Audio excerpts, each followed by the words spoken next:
भंडाऱ्याच्या करडी पोलीस ठाण्यामध्ये दारू पार्टी झाली आहे। पोलीस कर्मचारी दारू पित असताना व्हिडिओ हा आता समोर आलाय। पोलीस कर्मचाऱ्यावर निलंबनाची कारवाई सुद्धा झालेली आहे। नाना पटोले यांनी गृह खात्यावर टीका केलेली आहे।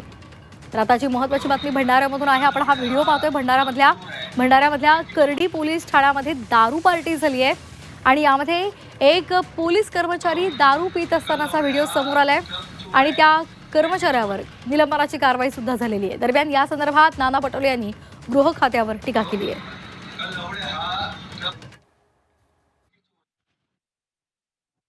राजा तसंच तर त्याचं जे आहे सैन्य ते पण तसंच वागणार आहे। आणि म्हणून ही जी मस्ती जी आपण पाहतोय सरकारच्या मधात, त्या मस्तीचा असर त्यांच्या कर्मचाऱ्यातही आपण पाहतो आहे। आणि ज्या पद्धतीनं मोहाडी तालुक्याच्या पोलीस स्टेशनचा उल्लेख केला जातो, दारूचे बॉटल ठेवलेले आहेत, तो दारू पितो आहे, समोर तो शिवार देतो आहे लोकांना, हे जे चित्र पाहतो हे महाराष्ट्राचं चित्र कधी नव्हतं।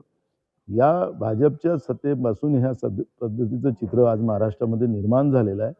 आणि महाराष्ट्राची ओळखच जी होती शाहू फुले आंबेडकर विचाराची, ती ओळखच पुसण्याचं पाप राज्याच्या राज्यकर्त्यांनी आणि भाजपने केलेलं आहे असं म्हटलं तर वावगं